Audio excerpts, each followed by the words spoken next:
All right, let's dive into this one. We're tackling the Indonesian mass killings, 1965-66. Big one. Yeah. Huge. And a really complex and often overlooked period of history, wouldn't you say? Yeah, absolutely.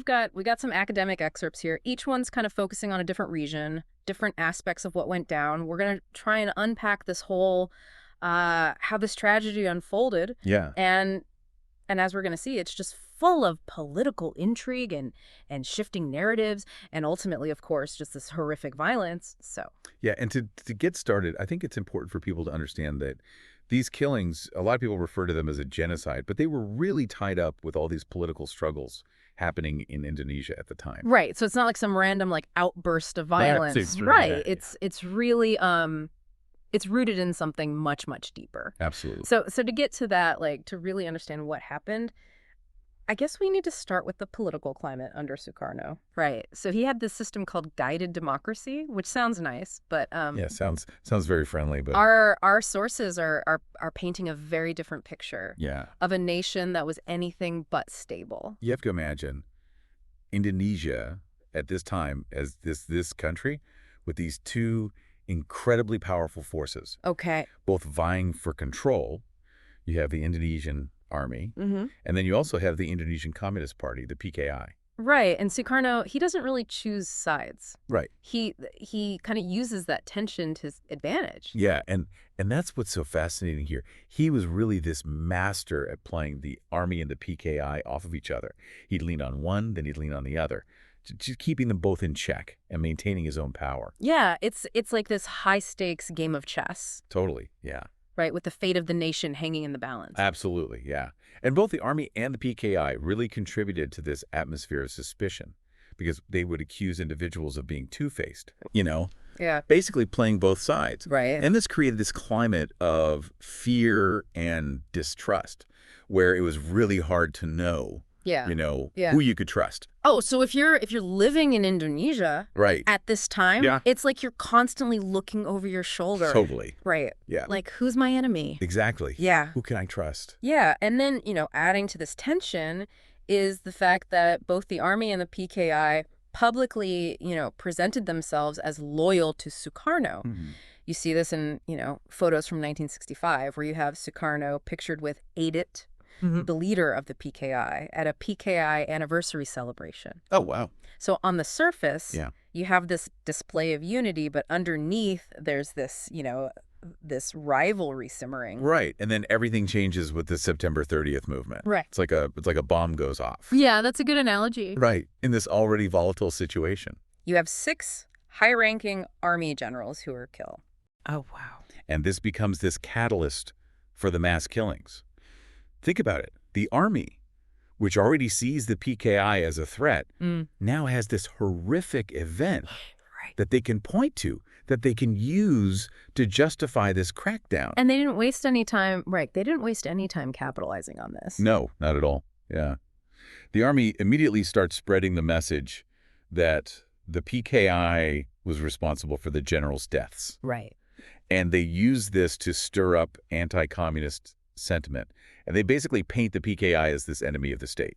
But our sources, they suggest that the army wasn't always truthful in their version of events, right? Right. Like they're shaping the narrative Yeah. to fit their agenda. And we see this in the way they portrayed the PKI. Right. They claim that PKI members were attacking police posts, Mm-hmm. that they were killing their own leaders, Yeah. this is really a classic tactic. You see this a lot. Right. When you're trying to demonize an enemy, you make them seem even more dangerous. Right. It's like they're creating this boogeyman. Exactly. Right, to make people afraid, Yeah. to make people support the army. And one of the most, I think, chilling examples of this is the story of the Banyuwangi massacre. Okay.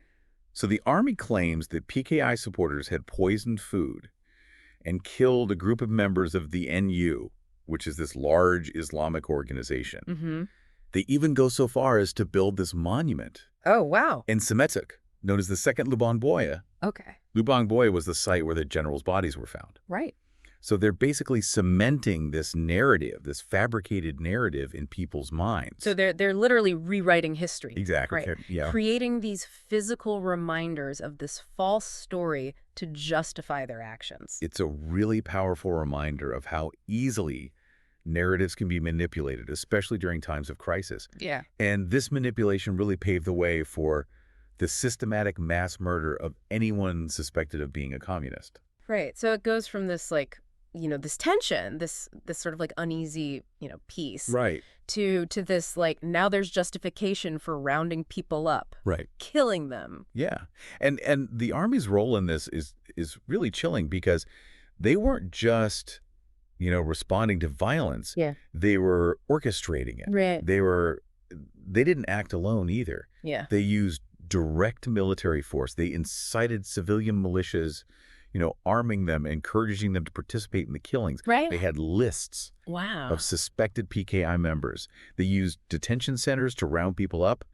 It was terrifyingly organized. Like something out of a nightmare. Yeah. Right. Yeah. Neighbors turning on neighbors. It was a very dark time in Indonesian history, and our sources actually mention specific units like the RPKAD paracommandos, Okay. which are essentially special forces. Yeah. They played a really key role in carrying out these killings. So this wasn't just random acts of violence. No. This is systematic, planned, and brutally efficient. And I think to really understand the reach of the Army's power during this time, consider the case of Colonel Partono. Okay. So he was this trusted official actually working at the Indonesian embassy in the U.S. Wow. But he's recalled to Indonesia, Oh, no. tortured, and forced to confess to being a PKI member. So it's like even someone who Wow. seems to be beyond suspicion Boy. can be caught up in this. Absolutely. And it wasn't just anecdotal evidence. Mm-hmm. Our sources also reference military chronologies, Okay. internal documents that really confirm this deliberate planning and execution of this genocide. Right. So this is not chaos. This is cold, calculated violence on a massive scale. And this is where it gets even more complex. Because while the initial targets were PKI members, the violence doesn't stop there. It spills over to other groups, Oh, wow. engulfing ethnic Chinese, intellectuals, teachers, even those involved in land reform efforts. So it seems like anyone who's a threat to the Army's power Exactly. becomes a target. Yeah, you're absolutely right. And, in some areas, people were targeted simply because they had benefited from the PKI's land redistribution program. So it was a way of, undoing the PKI's influence, seizing control of resources. And we see this in the story of Igrade Pujar. Right, This is he's a PKI leader in Bali, right. and he's brutally executed by sword. So this isn't just a political killing. Right. It's symbolic. It's personal. Absolutely. Yeah. It was designed to send a message Yeah. to anyone who dared to oppose the Army. And the situation in Bali it's kind of fascinating, right? Because our sources say that the local army actually resisted participating in the mass killings Thanks first, yeah. initially. Yeah. But when paracommandos arrive from Jakarta, Right. the policy shifts and then widespread violence erupts. Exactly. Yeah. So it's not just a spontaneous outburst of violence across the country. There's a clear chain of command. Right. Absolutely. Yeah. And it's coming from the top. Yeah, this centralized control was a really key factor in how the genocide unfolded. It allowed the Army to really dictate the pace and the scope of the killings. Were there any instances of Yeah, actually there were. resistance? Yeah, there were these pockets of resistance, particularly in Riau and South Sumatra. Okay. In these regions, the Army initially focused on mass arrests and detentions Okay. rather than outright killings. Okay. They were really trying to control the violence to maintain some semblance of order, even amidst this horrific purge. So there were those who saw the brutality and tried to find a less violent path. Exactly. Yeah. But these attempts at restraint often faced immense pressure. Sure. For example, in South Sumatra, the commander eventually succumbs to the demands for bloodshed Oh, wow. and orders the execution of, nearly all the detainees. Yeah. So it's really a tragic illustration of how the momentum of the genocide ultimately overwhelmed those who tried to resist it. Yeah. It's a reminder that even in the darkest times, there are those who choose compassion, Right. but they're often ground out Exactly. by the roar of violence. And we can't forget the impact on the Chinese community during this period. Our sources mention the persecution of both pro-Beijing and pro-Kuomintang Chinese. Oh, wow. So even within the Chinese community, there were these divisions. Exactly, yeah. The Indonesian Chinese community was already facing prejudice and suspicion, And the events of 1965 just exacerbated these tensions. Right. While some Chinese Indonesians were members of the PKI, many were not. Right. Yet they were targeted based solely on their ethnicity. It's a tragic example of how existing prejudices Yeah, can be weaponized. absolutely. Right, during these times of chaos. The violence against the Chinese community was partly fueled by political maneuvering, Yeah. partly by ethnic tension, and partly by the army's desire to seize control of economic resources. So we see how the Indonesian army, they play this incredibly complex and terrifying game, Right. right? Wielding power, manipulating narratives, and ultimately orchestrating the deaths of hundreds of thousands of people. But it wasn't just about physical violence, was it? No, it wasn't. They also targeted the very structure of the government. Yeah, they launched this systematic purge of the civil service, Oh, wow. eliminating anyone associated with the PKI from positions of power and influence. So it was like a bureaucratic extension of the genocide. Yeah, Right, trying to erase any trace of the PKI from Indonesian society. exactly. It was about solidifying the new regime's grip on power Hmm. and ensuring that their ideology prevailed. Wow. Yeah. It's staggering. To think about the scale of this purge, it wasn't just about, the killings. It was about dismantling the entire structure of the previous government. And you have to wonder, like, what's the long-term impact? Right. What does this do to the country? Yeah, like what happens next? Yeah. Yeah, the impact of these killings, I mean, it goes way beyond the immediate loss of life. Yeah. It creates this culture of fear and silence. Yeah. And that lasted for decades. Yeah. Imagine living in a society where you can't talk about what happened, Right. where it's just too dangerous to even acknowledge the trauma. So an entire generation grows up Right. with this unspoken trauma, this dark secret just hanging over the nation. Absolutely. And without any official acknowledgement or justice, Right. the wounds of the past, they just continue to fester. Yeah. And I guess the absence of justice, Right. accountability. It allows the perpetrators to maintain their power, to maintain control. And it also means that the victims and their families are denied the opportunity to heal, Right. to move forward. But even in the face of that, Yeah. right? Yeah. Our sources highlight these incredible acts of courage Totally. and resilience, Yeah. where people found ways to remember, to honor the victims, and to demand the truth. Yeah. It's a testament to the human spirit that, survivors shared their testimonies, Right. often in hushed tones, Yeah. passing down the stories to their children. Yeah. They kept the memory alive, Yeah. despite the fear. It's almost like a whisper network.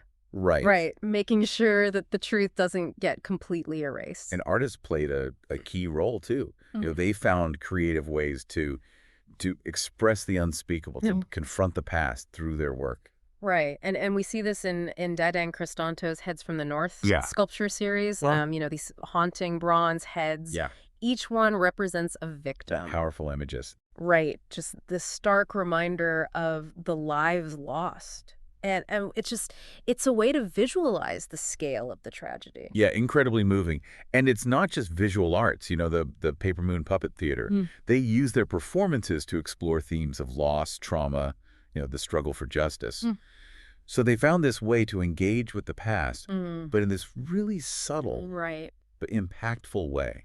So art becomes a form of resistance. Exactly. A way to reclaim the narrative, to Yeah. honor the victims. It wasn't just confined to individual artists either. Right. There were local initiatives like in Palu and Solo where communities worked towards truth and reconciliation. Wow. So these grassroots movements, while small in scale, they offer this glimmer of hope, Right. for a more just future. They show that even in the absence of national level action, people were determined to find ways to heal, Mm-hmm. to address the past. So it's clear that the scars of 1965-66, they run deep, Okay. right? Impacting individuals, families, the nation as a whole. Yeah. But amid the pain and the silence, there's this incredible spirit of resilience, this determination to remember and to fight for justice. And I think what's truly remarkable is that despite the perpetrators avoiding accountability for so long, that desire for truth and justice, it hasn't faded. It speaks to the enduring power of memory Right. and the importance of confronting the past, Yeah. no matter how difficult it may be. It's a reminder that justice delayed isn't necessarily justice denied. These sources, these stories, these fragments of history, they offer us a glimpse into the human cost of this tragedy. Hmm. You know, they remind us that behind the statistics, behind the political machinations, there are real people, real lives that were forever altered by the events of 1965-66. Yeah.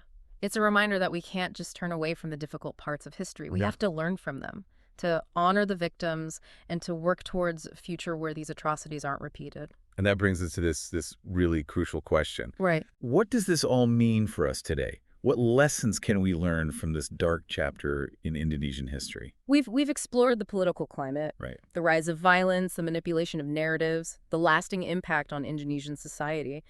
But what does it all mean for our understanding of history and justice? You know, like what can we as individuals take away from this deep dive?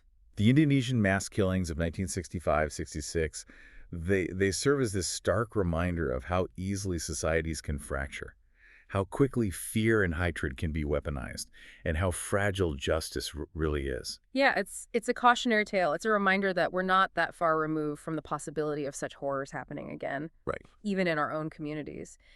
And what's even more disturbing is the lack of accountability Right. for the perpetrators. If those responsible for orchestrating and carrying out this genocide have avoided facing justice for so long, Right. what does that say about the power dynamics, about the enduring legacy of this dark chapter in Indonesia's history? It raises some really uncomfortable questions about impunity. Yeah. About the normalization of violence, Right? and about the challenges of achieving genuine reconciliation. It does. And it's a reminder that the pursuit of justice is this long and often arduous journey. But it's a journey worth taking, not just for the sake of the victims and their families, but for the sake of our own humanity. It's a lot to grapple with. You know, Yeah. this whole deep dive has been incredibly insightful. I mean, I've learned a lot, but Yeah. it's also deeply unsettling. Yeah. It's left me with more questions than answers, and honestly, like a profound sense of responsibility to learn more. Well, and that's the point of these deep dives, you know? Mm. We can't let these stories be forgotten. Right. We have to engage with these uncomfortable truths, challenge the dominant narratives, keep pushing for accountability and justice, even if it seems like a long shot. So this deep dive is really just a starting point. I mean, what would you say to our listener who wants to kind of explore this further? Where do they go from here? Well, I mean, the sources that we use for this deep dive are a great place to start, you know. Right. They offer in-depth analysis and diverse perspectives on the events of 1965-66. And you can find links to all those sources in the show notes. And I'd add that it's also important to seek out personal accounts Yes. from survivors and their families. Absolutely. Yeah. You know, those stories, they add this human dimension Yeah. to the historical facts, and they help us understand the lasting impact of these events on individuals and communities. Yeah, and don't limit yourself to just one side of the story. Explore different perspectives, even those that might challenge your own assumptions. Right. You know, remember, history is rarely black and white. Mm. It's often this complex tapestry of competing narratives and interpretations. It's like piecing together a puzzle. Yeah. Where each piece represents a different viewpoint, a different experience, and it's through that, that process of exploration and critical thinking that we can gain a deeper understanding of the past and its implications for the present. Exactly. And as you continue to learn about the Indonesian mass killings, I encourage you to consider this. You know, if the perpetrators have avoided facing justice for so long, what does that say about the power dynamics, about the enduring legacy of this genocide in Indonesia today? It's a chilling thought, but an important one, because ultimately understanding the past isn't just about knowledge. It's about using that knowledge to work towards a more just and equitable future. Well said. Keep questioning, keep learning, and keep diving deep. Thanks for joining us on this journey.